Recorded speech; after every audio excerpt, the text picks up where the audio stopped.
자, 이어서 2부 심층 인터뷰 시간입니다. 2부는 이분과 함께 하도록 하겠습니다. 덱스 컨설팅 박재훈 전무 나오셨습니다. 어서 오세요. 안녕하십니까? 안녕하세요. 제가 다른 코너에서는 출연하신 거 봤거든요. 예. 저희 글로벌 라이브 구독자분들을 위해서 소개를 좀 부탁드려도 될까요? 예, 저는 여태까지 투자 경력은 한 35년 정도 되고요. 네. 투자 전략을 한 10년 정도 했고, 네. 그리고 이제 운용 쪽에서 한 20년 정도 했고, 그리고 최근에 이제 한 5년 동안은 로보어드바이저 쪽에서 지금 일을 하고 있습니다. 잠시 30년, 10년, 20년이면 60년인데 35년인데 10년은 투자 전략, 20년은 운용, 5년은 로보어드바이저. 예, 그렇습니다. 30년, 10년, 20년, 5년이면 70년을 일하셨으면 연세가 백수는 되셔야 되는 맞습니다. 아니면 35년 동안 일하셨고 그 가운데 알겠습니다. 그러면 요즘에 가장 좀 좋아하시는 쪽은 어느 쪽이세요? 아무래도 AI 열풍 때문에 이제 그쪽 관련주들을 이제 계속 좋아하고 있고요. 이제 AI 열풍을 불러일으킨 거는 뭐 다들 아시겠지만 이제 챗GPT 때문에 이제 그런 거니까 기본적으로 이제 과거 기술주들이 주도주의 하나의 트렌드로 자리 잡았을 때는 이 기간 자체가 상당히 길게 가거든요. 인터넷이 이제 처음 도입됐을 때도 실질적으로 미국 주식시장에서 마지막 몸부림 칠 때까지 총 걸렸던 마지막 화랑새 보였던 건 한 4년 정도가 됩니다. 근데 지금은 이제 제가 생각할 때는 과거 인터넷 처음 시작했을 때와 비교를 해보면 올해가 이제 원년이라고 저는 생각을 하거든요. 그래서 앞으로 그냥 과거가 뭐 반드시 되풀이되지는 않겠지만 아직은 더 성장주가 기본적으로 큰 그림을 끌어갈 가능성이 있다. 기본적으로 이제 주도주라고는 하는 것은 세 가지로 봐야 되는 거거든요. 왜 주도주가 돼야 되는지는 뭐 아시는 분들도 계시겠지만 첫 번째는 이제 재료라는 거는 이제 주변 환경을 얘기를 하는 걸 거고 그리고 수급 이제 누가 많이 사느냐 그 다음에 이제 펀더멘탈인데 세 가지가 지금 챗GPT에 관련된 것들은 계속 좋아지고 있거든요. 뭐 챗GPT로 인해서 이제 재료는 됐고요. 수급은 이제 전반적으로 기술주에 대한 최근에 오버웨이트 비중들이 이제 상당히 많이 올라가고 있고 그리고 펀더멘탈 측면에서도 엔비디아가 나오고 있지만은 실적은 계속 개선되고 있거든요. 마이크로소프트도 그렇고 결국 세 박자가 맞기 때문에 그리고 앞으로 AI로 인해서 파생될 수 있는 하위 섹터들 이런 부분들이 상당히 많기 때문에 기본적으로 이런 흐름들은 더 지속될 거다 이렇게 지금 생각은 하고 있습니다. 너무 섣불리 이런 질문부터 드려도 되나 싶은데 그때 35년 이상을 이제 하셨다고 하셨으니까 그러면 이제 닷컴 버블 터지는 것도 보셨잖아요. 그렇습니다. 한창 열풍이 불다가 어떤 트리거로 꺼지게 되는 거예요? 가장 기본적인 거는요. 관련 종목들이 굉장히 많이 늘어납니다. 최근에 이제 아시겠지만 성장주들이 소수 종목이 주도한다고 해서 많은 비난을 받잖아요. 그래서 그리고 단기간에 끝날 거다라고 했는데 저는 뭐 지난번에도 한번 말씀드렸는데 기본적으로 주도주가 확산이 돼서 버블까지 가기 위해서는 이제 처음에는 이제 소수 종목이 주도를 하고 그 다음에는 이제 주변 종목들이 이제 주도를 하고 그리고 나서 이제 일정 시점 지나면은 이미 이와 관련된 종목들은 이제 비상장 기업들이 있거든요. 그 비상장 기업들이 이제 대거 IPO로 됩니다. 그러면 이제 종목 수가 확 늘어나거든요. 이거 조심해야 되네요. 그러니까 막 열풍이 불었어요. 그러다 이제 이게 진짜 얼마나 관련 있는지 모르겠는 종목들까지 올라가기 시작해요. 그 다음에 이거 한다는 스타트업들이 막 상장을 하기 시작해요. 맞습니다. 그리고 나서 이거 한다는 기업들이 스펙 상장을 하기 시작해요. 맞습니다. 이때가 제일 조심해야 되는 거네요. 똑같습니다. 많이 봤죠. 많이 봤죠. 버블 하면은 사람들이 이제 2000년 지금 제 세대들이 2000년 정도까지밖에 기억을 못 하는데 과거 이제 데이터들을 보면 이게 1800년대부터 사실은 이제 스펙이 나왔거든요. 똑같습니다. 그 패턴이. 스펙 조심해야 되겠다. 예, 그래서 아마 그 부분이 나오면 근데 거기까지 나올 때까지는 아마 조금 더 시간은 좀 아직 시간이 좀 있을 더 테니까. 걸릴 것 같습니다. 예. 그래서 아직 좀 기술주 중심으로 계속 갈 것 같다. 가는데 네. 이제 예, 지금 이제 뒤에 말씀드리겠지만 어느 정도는 좀 많이 올랐기 때문에 네. 숨고르기는 뭐 불가피하다 이렇게 생각은 하고 있습니다. 안 그래도 이제 좀 많이 오른 것 아닌가라는 생각이 들어서 그럼 예. 최근에 이제 성장주들이 가파르게 오르다가 약간 쉬어가고 있잖아요. 예. 그 이유에 대해서 좀 설명해 주시겠어요? 기본적으로 이제 첫 번째로 얘기할 것은 그 많이 올랐다라는 거거든요. 아까도 네네. 말씀드렸지만 이제 그래프를 한번 이제 보시면은 네. 이 왼쪽 이 그래프에서 보시는 이제 하얀 선이 이게 그 MSCI 그 USA 인포메이션 테크놀로지 인덱스입니다. 네. 근데 이제 이 그 기술주 성장주를 대표하는 이 업종이 이 주황색으로 돼 있는 그 S&P 업종에 비해서 그 PSR이 네. 상당히 그 높습니다. 이게 이제 PSR을 나타낸 거고요. 네. 오른쪽은 그 S&P 500 대비 성장주 PSR의 그 프리미엄을 나타낸 겁니다. 근데 현재 그 성장주의 그 PSR은 8.0608입니다. 8배. 예. 그리고 그 S&P 500은 현재 한 2.4483 정도가 됩니다. 그래서 현재 프리미엄을 보면은 411.7%로 이렇게 되어 있습니다. 그래서 기본적인 일반적인 그 종합주가지수 PSR보다 거의 뭐 4배 정도 지금 올라와 있는 상황이기 때문에 기본적으로 많이 올랐다. 근데 이 수치가 중요한 거는 2000년대 기술주 버블 수준 때와 거의 유사하다는 겁니다. 그래서 이제 이 부분들을 사실 이제 투자자들이 경계를 하고 네. 이 부분이 어느 정도 펀더멘탈이 좀 받쳐줄 때까지는 조금 더 숨고리가 진행되지 않겠느냐. 이제 이런 생각을 좀 해보고 있습니다. 예. 확실히 밸류에이션이 높아진 건 그렇습니다. 사실이네요. 그래서 기본적으로 한 가지 예를 들어보면 네. 이제 지금 그 AI 열풍의 그 최대 총화죠. 엔비디아. 네. 엔비디아 같은 경우 보면은 S&P 500 종목 가운데에서 매출액 기준으로는 132등이거든요. 네. 그리고 순이익 기준으로는 86등입니다. 근데 시가총액은 5등이잖아요. 예. 그리고 또 우리가 뭐 너무 익히 알고 있는 그 테슬라 사례를 보면 네. 테슬라도 매출액 기준으로는 42등이에요. 네. 근데 순이익 기준으로는 24등인데 엔비디아보다는 좀 난데 네네. 그래도 시가총액이 6등입니다. 이런 부분들이 기본적으로 밸류에이션상에 이제 문제가 있다라고 지금 그 인식을 하는 거고요. 네. 이렇게 이제 직관적으로 보면 기본적으로 성장주들이 아까도 말씀드렸지만 어느 정도는 좀 목에 차 있다. 이제 이런 부분들이 단기적으로 이제 시장 그 성장주들이 이제 주춤해진 그런 그 배경이라고 할 수 있겠습니다. 알겠습니다. 비싼 건 사실이다. 예, 비싼 건 맞습니다. 사실이다. 예, 예. 그럼 비싸고 나면요. 예. 과거 기억을 떠올려 봤을 때 예. 비싸고 나면 주가는 자기 위치를 잘 지키고 있다가 이익이 따라오는 경우가 많아요. 예, 아니면 반대로 이익보다는 주가가 내려가면서 이 균형을 맞추는 경우가 좀 많아요. 초기에는 주가가 그 내려가는 경우가 많습니다. 이익이 너무 빠르게 못 올라오니까. 예. 기본적으로 이제 제 경험적으로 보면 네네. 예, 주가들이 이제 처음에는 이제 막 올라가면 그 애널리스트들이 그 목표 주가를 계속 상향 조정합니다. 그래서 속상해요. 예. 이들도 따라가는 것 같아요. 항상 예. 저 그 대단하다는 그 진짜 우리보다 수백 배의 월급을 받으시는 분들이잖아요. 예, 그렇습니다. 이분들도 따라가더라고요, 그냥. 제가 그 작년에 이제 한 논문을 봤는데요. 네. 그 애널리스트들의 그 EPS 추정치가 따라가는 속도하고 네. 주가의 그 흐름을 이제 상관관계를 그려봤었는데 네. 이 자료에는 제가 안 갖고 왔는데 네. 기본적으로 애널리스트들의 그 주가 전망치가 그 고점을 찍었을 때 네. 그 전에 이제 주가가 미리 꺾이고요. 어. 애널리스트들이 이제 전망한 그 주가 그 네네. 하단을 찍었을 때 그 전부터 이제 주가가 올라갑니다.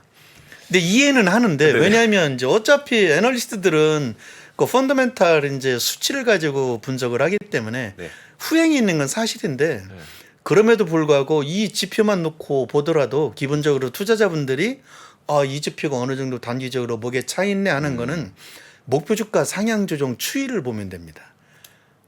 보면 된다고요? 예, 목표 주가를 이렇게 계속 애널리스트들이 올리지 않습니까? 네네. 그러다 어느 정도 되면 씁니다. 아. 그러면 더 이상 이제 올릴 게 없거든요. 왜냐하면 갖다 붙일 게 없기 때문에. 아. 펀더멘털 예 근거치가 없거든요. 애널리스트들도 야 더 이상은 무리야. 그리고 이제 사실은 이런 말씀드리면 좀 죄송하긴 한데 네.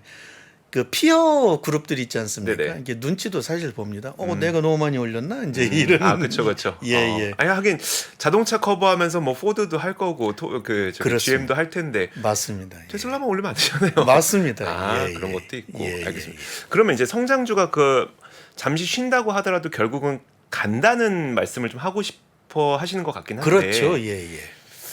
금리가 고금리가 계속 유지가 될 가능성이 높잖아요. 그래서 이제 지금 앞에서 이제 그 전문가분들 이제 그런 말씀을 하신 것 같은데 네네.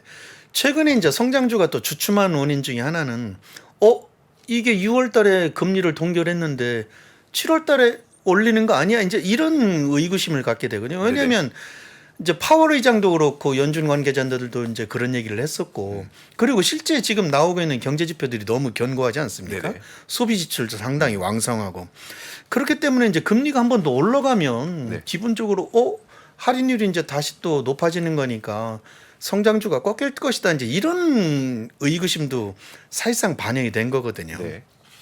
그래서 이제 과거 지금 이제 흐름을 그 페드 포즈 기간이라고 하지 않습니까? 네네. 그래서 과거 1970년도 이후에 중앙은행이 1년 이상 그 100bp 이상 금리를 인상한 후에 네. 3개월 동안 그 금리를 동결한 사례가 6번 있었습니다. 네네. 제가 그래프를 보면은 근데 이런 경우에 그 100bp 인상하고 최소 3개월 동안 그 금리를 동결한 상태가 6번 있었는데 네. 그 이후에 주가는 올랐습니다. 아. S&P 500 지수는 네. 90일 동안 계산해 보면 한 8.2% 정도 상승을 했는데요. 그리고 그 이번에는 근데 조금 다른 게 금리를 이제 10회 연속 그 올린 다음에 네. 6월 달에 이제 중단하고 네. 그리고 나서 이제 7월 달에 올릴 것이라는 게 좀 대세 아닙니까? 네네. 지금 현재. 네. 그래서 이제 이 부분이 이제 매우 그 논란이 되고 있는 부분들인데 그래서 그 관계자들은 현재 시장을 그 페드 포즈냐 네. 아니면은 그 페드 스킵이냐 이 부분에 대한 그 논란도 있거든요. 네네. 페드 포즈라는 거는 최소한 그 금리 동결을 한 3개월 정도 이상 네네. 아니면 2개월 이상 그 동결시키는 걸 얘기를 하고 스킵은 1개월이거든요. 그렇죠. 근데 이제 과거에 페드가 스킵을 한 적이 2번 있었어요. 네. 첫 번째가 그 1989년도였거든요. 네. 1989년도에는 기본적으로 이때는 그래도 그 1월 달에 금리 인상을 건너뛰었다가 바로 그 금리 인상을 했습니다. 근데 그럼에도 불구하고 S&P 500 지수는 상승을 했어요. 그래서 과거 페드 포즈의 그 일반적인 이 상승 패턴 위에 있는 패턴들을 쫓아갔거든요. 네. 근데 이제 좀 그림을 좀 설명해 주시고 이야기를 좀 진행하는 예, 게 좋을 것 요 같거든요. 부분이 뭐냐면은 이제 요 직선으로 표시된 부분이 그 페드 포즈를 한 그 구간입니다. 네네. 그 페드 포즈를 그 하고 나서 이후 90일 동안에 주가가 어떻게 흘러갔는지를 이제 나타낸 겁니다. 네. 근데 과거 이제 그 아까 과거 사례들을 보면 대체적으로 포즈를 하면 다 올라갔는데 요 빨간색 부분 있지 않습니까? 네. 요 부분이 이제 2000년도 닷컴 버블. 4월 달에 예. 아. 4월 달에 그 금리 사이클을 일시적으로 중단을 했어요. 네. 왜냐하면 금리를 올려버리니까 뭐 주가가 급락을 하고 여러 가지 이제 모든 뭐 언론 아니면 뭐 의회 이런 쪽에서 야 이거 뭐 너무하는 거 아니야? 네네. 야 나 죽어 이제 이런 얘기를 하니까 일시적으로 이제 중단을 했어요. 그랬다가 바로 다시 또 올려버렸습니다. 혹시 또 이게 버블이 오래도 가는 게 아니냐? 네네. 그래서 주가가 평균 마이너스 한 1.5% 정도 이렇게 하락을 했습니다. 그래서 이게 포즈를 해도 그렇고 스킵을 해도 그렇고 포즈는 확실히 오르거든요. 네네. 포즈를 한다는 게 3개월 이상 유지를 하면은 이후에 주가 흐름이 상당히 그 긍정적인데 혹시 6월 달 중단하고 7월 달 올려버리면 그 부분은 자신할 수 없는 것 같아요. 그렇게 되면 금리가 올라간다는 부분이기 때문에 네네. 그래서 이제 성장주가 기본적으로는 그 위축될 가능성은 있다. 뭐 오늘 뭐 바로 나오겠지만 오늘하고 내일 두 네. 번 예정돼 있으니까 파월 의장이 혹시 이제 뭐 인상 비슷한 발언, 네네. 호키시 그 포즈라고도 하는데 이제 이런 얘기를 또 해버리면 아마 금리에 민감한 영향을 미쳐서 성장주들이 아마 주춤할 가능성은 상당히 높다 이렇게 지금 생각은 하고 있습니다. 이미 오르기도 많이 올라서 밸류에이션도 참 높은 상태에서 만약에 정말 포즈가 아니라 예. 근데 그 포즈가 아니라 스킵으로 가면 스킵이라면 예. 실제로 또 한번 출렁거릴 가능성. 예. 그 특히 이제 뭐 사회자님도 많이 인식하시겠지만 지금 이게 금리가 이게 더 높아지는 거 아니야. 특히 그렇게 생각하는 이유가 작년 11월부터 이제 모든 투자자들이 그 채권에 거의 다 많이 그렇죠. 들어갔었거든요. 네네.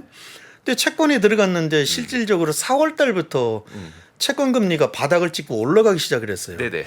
그래서 실질적으로 채권에 투자했던 분들은 장기 투자든 단기 금리, 단기 채권이든 간에 지금 현재 거의 먹지는 손해는 안 봤는데 네네. 이제 많이 그렇게 크게 이익을 보지 못한 상황이기 때문에 상당히 지금 초조해진 그런 상황이거든요. 네네. 그렇기 때문에 금리가 위로 가나 아래로 가나 이 모습을 상당히 지켜보고 있기 때문에 조금만 한 틱이라도 움직여도 네네. 기본적으로 이제 시장의 변동성이 커질 가능성이 상당히 높아진 거죠.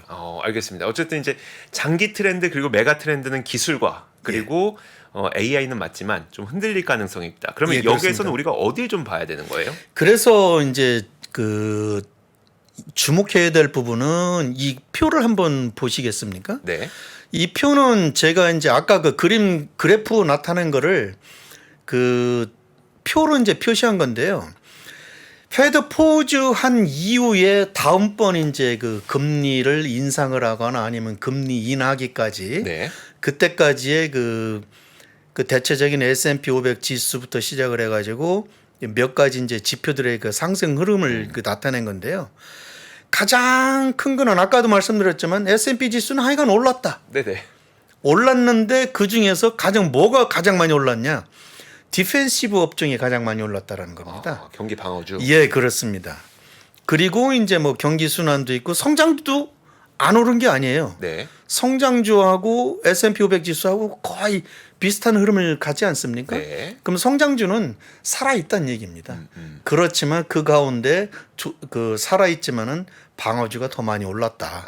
이 부분에 이제 그 주목을 좀 해야 될 것 같고요. 맨 오른쪽에 보이는 게 상대 수익률이라서 이것은 그러니까 이제 S&P 500 지수 대비해서 얼마만큼 아웃퍼폼했느냐. 무엇이 더 갔느냐. 이 부분이고요. 마이너스는 뭐 언더퍼폼했다는 얘기입니다. 예. 그래서 주목해야 될 부분은 디펜시브, 성장. 예, 이 부분에 좀 주목할 부분이 있고요. 스몰 캡이 이제 사실은 조금 언더퍼폼한데 제가 최근에 스몰 캡에 좀 관심을 좀 많이 가졌었거든요. 네네. 이제 그 부분이 뭐냐면 이제 많이 빠졌기 때문에. 네. 그래서 결국 지금 생각해 보면 이게 이제 기술적으로 얘기하면 이제 순환매, 네. 로테이션, 섹터 로테이션 하나의 과정이기 때문에 생명력은 그렇게 길지는 않을 것 같다. 지금 반등한 거? 예, 그렇습니다. 반등한 거 꺼지는 거예요? 저도 스몰캡 쪽 있는데 안 되는데. 조금은 좀 부담을 갖고 지켜봐셔야 되지 않을까 이렇게 생각을 하고 있습니다. 예. 적자 기업도 있는데 안 되는데. 그리고 아직은 그 소형주 중에서 AI 관련주들이 아직까지는 확산이 안 되고 있거든요. 네네. 네, 그래서 이제 그 부분이 아니, 그걸 확산 안 됐다고 봐야 돼. 왜냐하면 예를 들어 뭐 C3 AI라든지 팔란티어라든지 우리가 흔히 뭐 엔비디아와 직접적인 연관은 없다고 하더라도 AI의 어떤 사업을 하고 있는 기업들은 꽤 많이 또 반등을 하기도 해서 소수 종목들이거든요. 그렇긴 하죠. 예. 네. 그래서 소수 종목이기 때문에 이게 더 확산이 돼야 되거든요. 근데 아직은 한계가 있습니다. 그래서 실제 그 투자자 여러분들도 이제 저는 이제 챗GPT를 상당히 많이 의존을 하고 있는데 챗GPT한테 한번 물어보면 됩니다.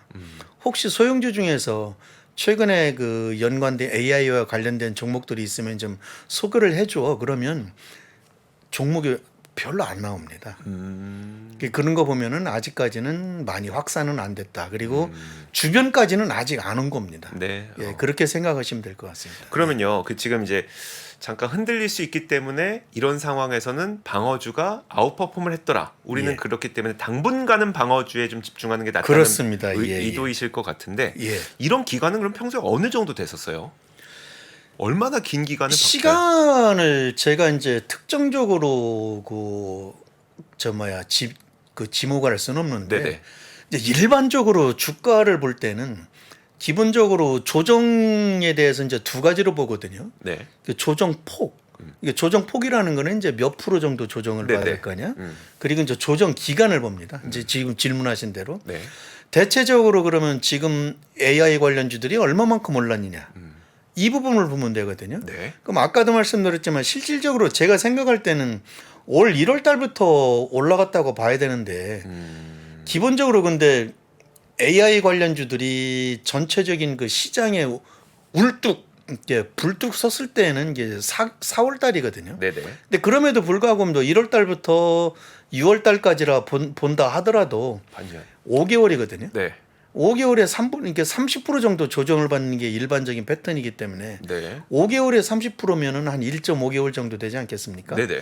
예, 그러면은 5월 아니 그러니까 6월 7월 중순 요 정도까지는 어느 정도 기간 조정은 받을 개연성이 있다. 이렇게 좀 생각은 해보고 있습니다. 알겠습니다. 그러면 이제 방어주 가운데는 우리가 어떤 방어주도 종류가 꽤 많으니까요. 예. 뭐 헬스케어도 있을 거고 필수 소비재가 있을 거고 어떤 거가 저는 오늘 이제 들고 나온 것이 네. 여러분들께 말씀드릴 게 이제 부동산인데요. 부동산? 부동산이요? 야 이거 최근에 별로 상업용 부동산 난리 났다고 하는데 예. 지금 부동산이요? 이 기본적으로 이제 사실 그동안 부동산 업종이 많이 빠졌던 게 네. 금리 때문에 그렇거든요.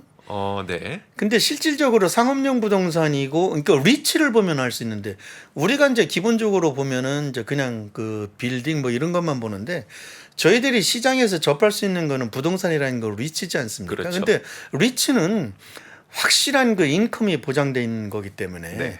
기본적으로 그 금리 부분에 대해서 이렇게 최근에 그러니까 금리에 의해서 그렇게 크게 흔들리지는 않고요. 그리고 이제 아까도 그러니까 계속 말씀드리는 부분이지만 은행 시스템 위기는 지나가지 않았나요? 실질적으로? 뭐 그러니까 어떻게든 재무부랑 연준이 그 누굽니까? 그러니까 주주들을 위하진 않지만 그렇습니다. 예. 그 시스템은 방어를 했기 때문에 막아주겠다. 예, 했으니까요. 위기는 네네. 이제 막아놨기 때문에 그렇다면은 기본적으로 은행 시스템 위기가 기본적으로 부동산을 직접적으로 타격을 가하진 않을 거다. 이런 것이 이제 대체적인 그 시각이거든요. 네네. 그게 이제 사실상 이제 최근에 이제 지표로 나타나고 있습니다. 이 그래프를 한번 보시겠습니까? 네. 이 그래프는 이제 그 주택 착공 건수인데요. 주택 착공 건수라는 것은 말 그대로 그 주택을 그 짓게 이제 처음으로 이제 그 지은 그 건수입니다. 네네. 이게 빨간색은 이제 단일 세대 착공 건수고요.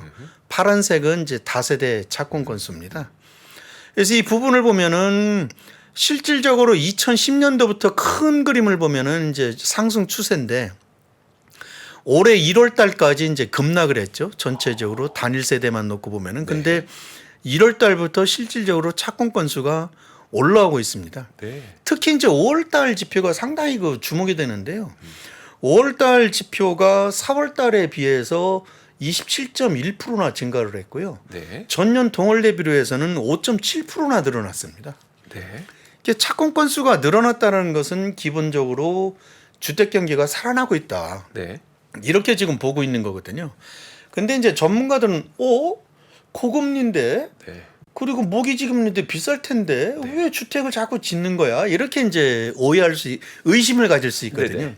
근데 지금 이제 가장 큰 거는 미국 전문가들이 이제 입을 모아서 얘기를 하는 거는 공급이 부족하다. 이 부분에 지금 주목을 하고 있는 겁니다. 왜 공급이 부족해? 주택 가격이 빠졌으면 네. 기존에 갖고 있는 그 집주인들이 주택을 팔 건데 이제 우리나라에서 그런 현상이 좀 나타나고 있지 않습니까? 일부. 근데 미국이 상대적으로 이번에 그 위기를 그러니까 코로나 위기를 겪으면서 기본적으로 그 가게들의 그 재정 건전성이 상당히 좋아졌기 때문에 금리 부분에 대해서 그렇게 크게 위축될 필요가 없고 그리고 그 이전에 주택을 샀던 것들은 모기지 금리가 상당히 싸거든요. 그리고 그들은 30년 계약으로 그렇습니다. 하죠. 그러니까 예. 기존에 받았던 모기지 계약은 사실 지금 금리 오른다고 해도 별 의미가 없는 거죠. 예, 그렇습니다. 네네. 그래서 매도 물건이 없기 때문에 그래서 이제 수요는 느는데 공급이 부족하다. 그래서 주택 경기가 올라가고 주택 가격이 올라가고 물론 이제 지역마다는 좀 다릅니다. 그렇지만 전반적으로 전미 주택 가격 지수를 보면 기본적으로 떨어지지는 않고 있다. 그래서 부동산 가격도 오르고 있다. 그럼 부동산 가격이 오르면 주가가 진짜 오르는 거야? 이렇게 이제 또 네네. 의구심을 가질 수 있잖아요. 네네. 그래서 이제 지표를 보시면 그래프상으로는 기본적으로 그 주택 착공 건수하고 네. 그리고 그 대표적인 그 주택 그러니까 부동산 관련 그 ETF가 XLR이지 않습니까? 네. 이게 보면은 동행을 합니다.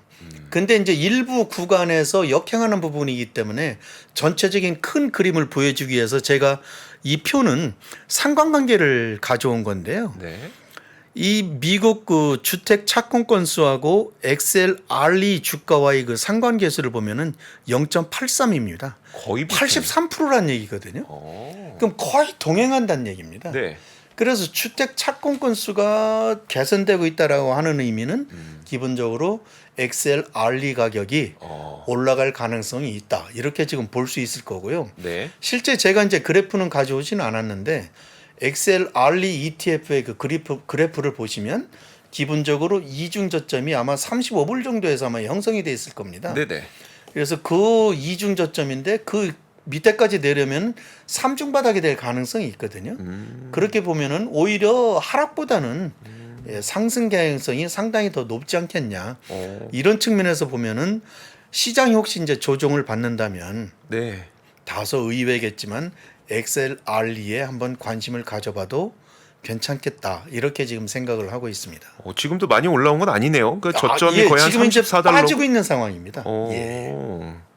이 부분이 아까 말씀드렸지만 그 페드 포즈하고 네네. 그리고 7월은 올릴 거야. 그거 이 얘기 헷갈리니까. 때문에 예, 그렇습니다. 투자자들이 헷갈리니까 그래서 다시 이제 또 예. 방금 보여주셨던 지표는 글로벌 투자자들이 다 보고 있고 예, 이거 그렇습니다. 다 알고 있는 상황인데 예.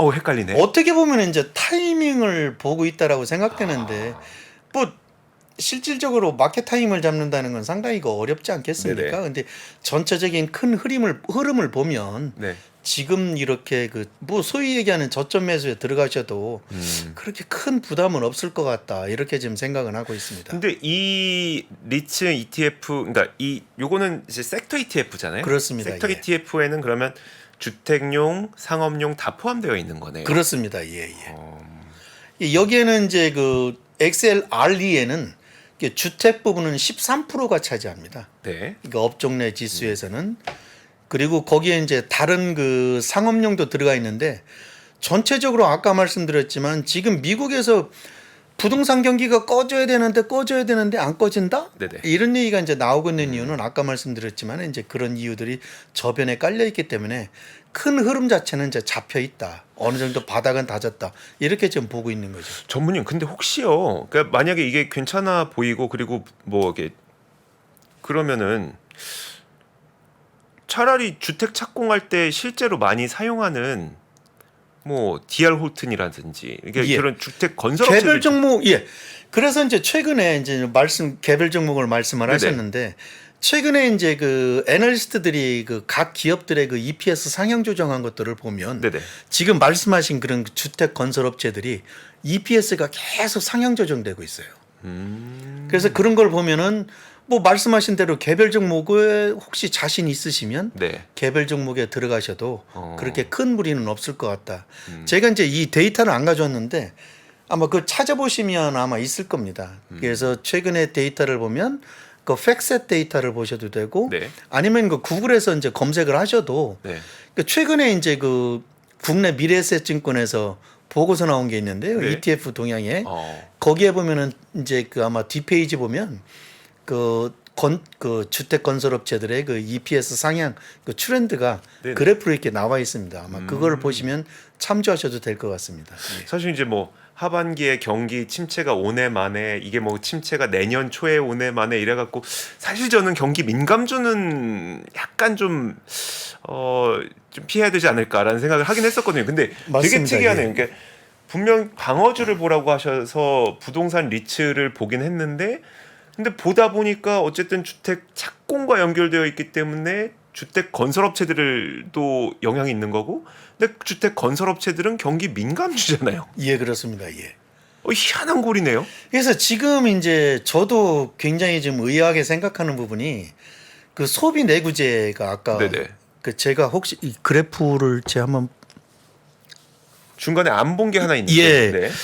여기서 보면은 이제 그 S&P 500 그 섹터 이제 퍼포먼스를 보여준 건데요. 최근에 가장 특이한 게 소비 내구재입니다. 네. 이게 이게 그 소비 내구재 업종이 연초 이후 상승률을 보더라도 세 번째로 높습니다. 그리고 6월달 그러니까 6월달 그 지난주까지거든요. 이게 네네. 그 지난주까지 상승률을 보면은 이 월초 이후에 10.1%입니다. 상승률이 가장 높습니다. 거의 경기 민감주인데 왜 저거 근데- 올라가지? 저거 테슬라랑 아마존이 다 올린 거 아니에요? 그럴 가능성도 있습니다. 네네. 그렇지만 기본적으로 경기 민감주가 올라오고 있다라는 부분은 네. 그러면은 이제 여기서 생각해 볼 수 있는 부분이 이제 소프트 랜딩 쪽으로 네네. 또 가볼 수 있거든요. 아. 그래서 제가 이제 자료는 안 가져왔는데 네네. 과거 그 데이터를 보면 소프트 랜딩 구간에서 네. 어떤 업종이 많이 올랐느냐를 보면 아. 기본적으로 역시 경기 민감주인데 경기 민감주 중에서는 소프트 랜딩이 되고 있다는 얘기는 기본적으로 소비 지출이 뒷받침해주고 있다는 얘기거든요. 네네. 그래서 이제 소비 내구재들이 실질적으로 많이 올라왔다. 음. 그런 측면에서 그 최근에 이제 올라온 것들이 해석이 될 수 있고요. 네. 보셨겠지만 이제 아까 말씀드렸지만은 그 부동산 업종이 네. 아주 그 미미한 수준이지 않습니까? 네네. 근데 저는 이제 상승률 중에서도 가장 그 낮았기 때문에 기본적으로는 그 순환매 측면에서도 이 부분은 그 주목해 볼 필요가 있다라고 지금 그 생각을 하고 있습니다. 사실 저도 이렇게 뭔가 이렇게 반대 의견을 제시하는 것 같지만 아닙니다. 저도 예. 되게 리츠를 좋아해요. 예. 저도 리츠를 되게 좋아하는 편이라.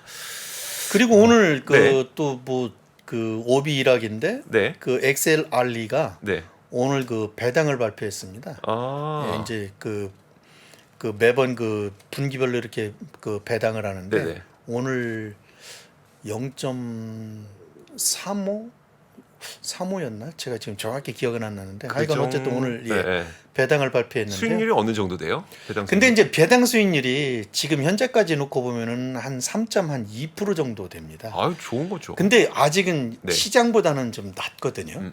그래서 배당 관련주에 대해서 사람들이 좀 관심을 안 갖는데 네네. 조금 더 이제 나아가 보면은 그 디펜시브 업종 중에서 배당 관련주가 또 부각이 될 수 있어요. 근데 배당 관련주라는 거는 기본적으로 이제 시장 금리가 이제 내려와야 되지 않겠습니까? 네네.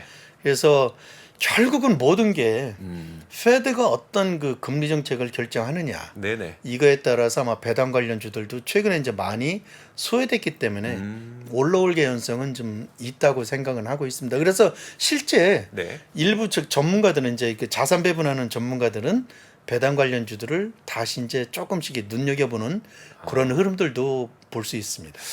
사실 네, 좋습니다. 요즘과 같은 시기가 배당주를 높은 배당 수익률에 살 수 있는 좀 그런 그렇습니다. 시기이기도 해요. 맞습니다. 저도 예. 최근에 하나 질렀습니다. 그래서 네, 최근에 하나 질렀습니다. 예.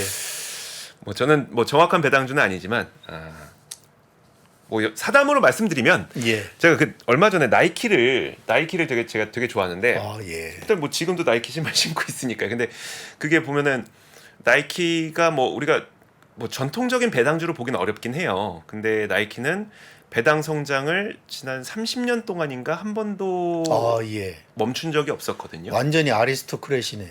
그렇죠, 예, 그렇죠. 예. 30년 맞을 거예요. 아마 예. 꽤 오랜 기간 동안 배당을 한 번도 성장을 멈춘 적이 없었는데, 그래서 이제 주가도 계속 같이 올라왔으니까. 그렇습니다. 주가 수익률을 쫙 제가 트래킹을 해봤더니 그 1.3% 이상의 배당 수익률을 받는 경우가 흔치 않더라고요. 근데 지금 그 정도까지 그 배당 수익률이 높아진 거 보니 괜찮겠다라는 생각이 들어서 뭐 게다가 뭐 중국도 좀 기대감도 있는 것 같고 해서 조금 예. 질렀는데 요즘 저도 그 생각은 좀 들었어요. 배당을 할 수 있는, 그러니까 배당 성장을 하는 기업들 가운데 꽤 좋은 수익률을 받을 수 있는 시기가 좀처럼 찾아오지 않는 시기가 최근에 좀 돌아왔다. 예, 왜냐하면 이제 아까도 말씀드렸지만 네. 배당 관련주들도 고점 대비해서 상당히 많이 빠져 있기 때문에 네네. 나름대로 이제 가격 메릿을 충분히 갖추고 있거든요.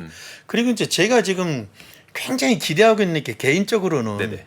누구한테 말을 못하고 대나무숲 가서 이제 벌거벗은 임금님처럼 저희도 구독자분들만 들으십니다. 예. 멀리 안 퍼지니까 말씀해 주셔도 제가 이제 지금 굉장히 그 초미의 관심사로 보고 있는 게 소프트랜딩입니다. 네.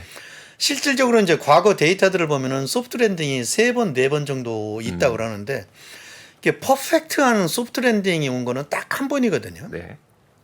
이게 90년도인데 그 앨런 그린스팬 의장이 있을 때 그때 이제 경우인데 그 흐름이 지금 오지 않을까라는 지금 생각은 하고 있거든요. 그래서 소프트랜딩에 대한 그 규정은 이제 여러 가지가 있는데 가장 이제 중시해야 될 게 이제 실업률인데 네. 실업률이 3%에서 7%거든요. 실업률이 7% 이상만 올라가지 않으면 돼요. 네네. 그리고 이제 GDP 성장률이 1.2% 이상만 올라가면 되고. 네네. 근데 최근에 이제 GDP를 예측하는 이제 그 트래커들이 많이 있는데 미국이 이제 GDP 성장률이 조금씩 높아지고 있죠. 네. 상향 되고 있거든요. 연준도 높였죠. 예.